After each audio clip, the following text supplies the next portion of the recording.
I wanted to make this video because I think it's very important for us to explore white supremacy and look at all the angles that undergirded white supremacy as an ideology. And I think if one has a critical eye and looks at all the details, looks at the history, I think one would see that white supremacy was an ideology of its day.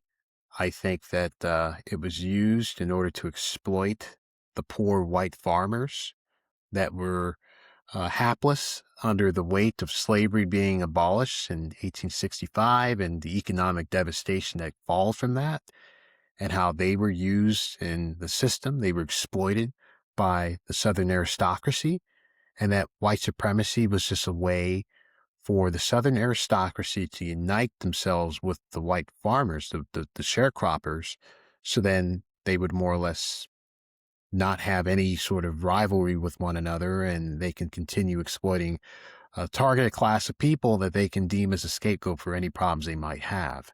That's what I see. So let's just look at it in a little bit of detail. When slavery ended in 1865, you more or less lost all your property if you were a slave owner.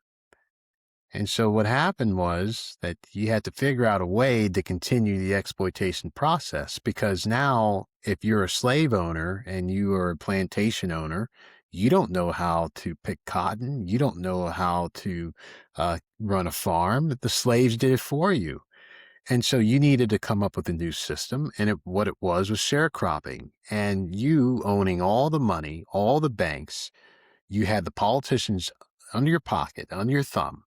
You were able to figure out a new system.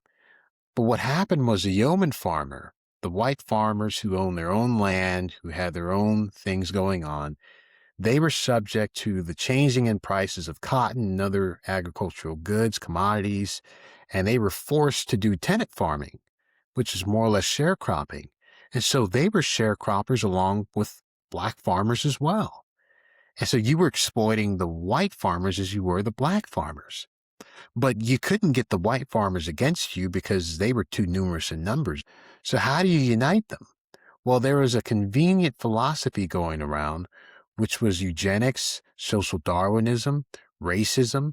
That was the time, that was pretty much what was going on in that day. And you use that philosophy to try to have the white farmers on your side, to have an enemy that you can attack, that you can deem to be responsible for why life is very hard and considerably hard for you. And so you use the white farmer for that purpose, but you yourself were exploiting the white farmer just as much as you were exploiting the black farmer.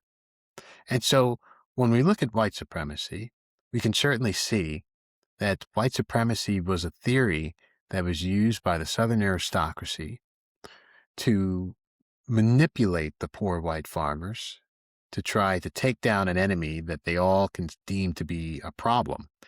But the white farmer, the poor white farmer, was being exploited just as much as the black farmer. And I think when one looks at that, one will see that white supremacy was really a mirage, wasn't real. It was a tool that was used by the powers that be to control society.